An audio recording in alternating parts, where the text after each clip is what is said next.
Hey guys, hope everyone's doing great. Today I'm gonna do the long-term user review for this Dell Latitude 3510 laptop. I have been using this laptop for about a couple of years as my own personal laptop, and in this video I'm gonna give you an idea of the experience I had with it so far. So I hope this video would be helpful if you're planning on buying this exact laptop. So let's go ahead and take a look at the specs first. This laptop has a Core i5 10th Gen processor, 8GB of RAM, 256GB NVMe, and 1TB traditional laptop hard drive. It also has a Nvidia MX 230 graphics unit, and the laptop has a 15.6-inch 1080p IPS display. The laptop came with Windows 10 and currently running on Windows 11. This laptop is no longer available brand new guys, but you can get a really good deal if you're buying this as a used laptop. If you're buying this in the US, you should be able to find a used one for about $150 on eBay, or if you're buying this in Sri Lanka like me, you can find one for about 75,000 to 80,000 rupees from Facebook Marketplace. If I talk about the overall design, the laptop is all plastic, and this particular plastic that they have used in this laptop looks and feels very cheap guys. There are no aluminium parts on the outside, and because of the big bezel on the top, the laptop does look kind of let's say a bit outdated. In terms of branding, you get the Dell logo just below the screen over here, and another Dell logo on the lid as well. Moving on to the ports. On the right side, the laptop has a security slot, network port, USB 3.2 port, USB 2 port, 3.5mm headphone or microphone connector port, and also a slot for a micro SD card. On the left side, we got ports for the power cable, HDMI, USB 3.2, and USB Type-C.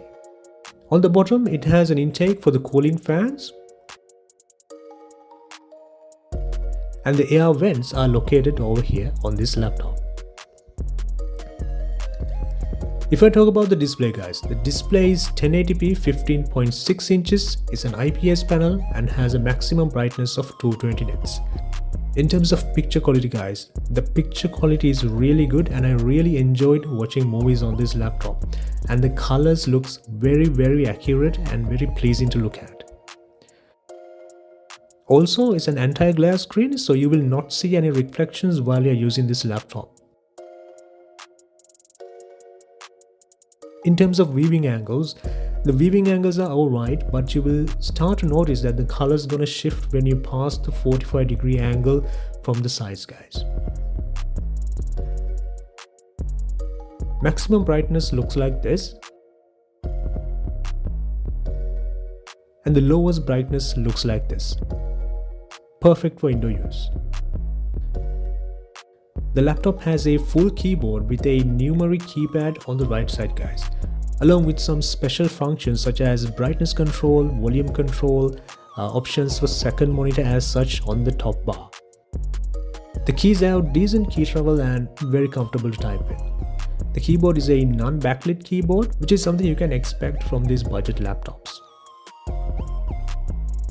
The power key is located over here on the right side of the keyboard guys, and there's no option for fingerprint scanner.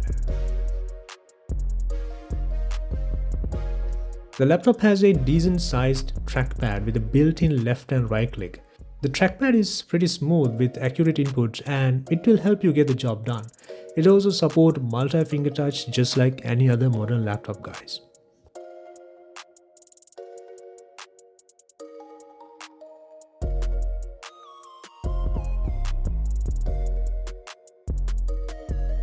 The lid of this laptop is very adjustable and you can even open it up to 180 degrees just like this.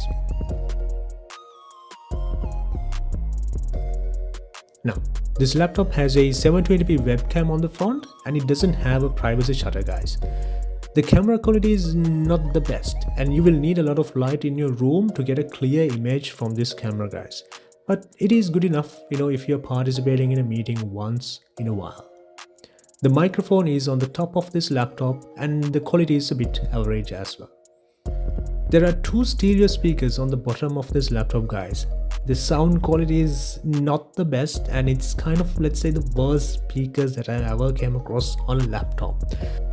You will definitely need some kind of earphones or speakers when you are using this laptop, guys.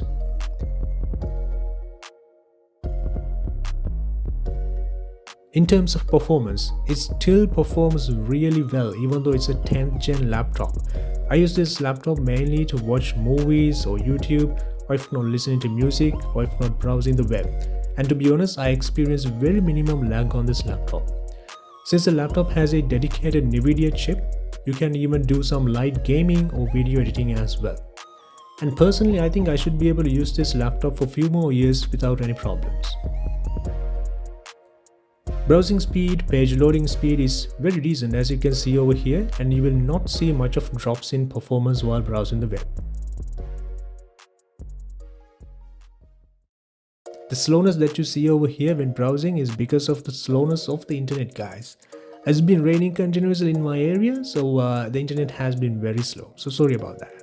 Now, when I use this laptop for simple tasks such as browsing the web or watching content, the laptop will keep itself very quiet and you will not hear any noise coming from the cooling fan, guys. But when I start doing something like video editing or gaming, the cooling fan gets really loud and I start to feel an excessive amount of heat over the keyboard. Sometimes the heat becomes unbearable if I have my hand over the keyboard when I edit videos. So that's something for you to think about if you're planning on buying this laptop for heavy tasks. But if you're an average user, you will not feel any kind of heat and you will be alright.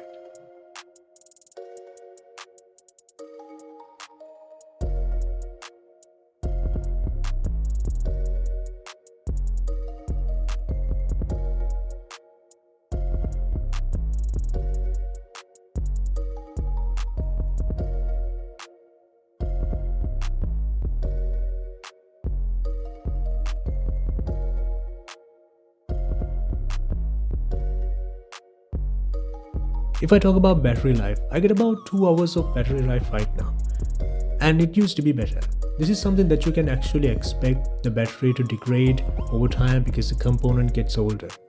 I can get about 3 hours of battery life if I turn on the power save option in Windows.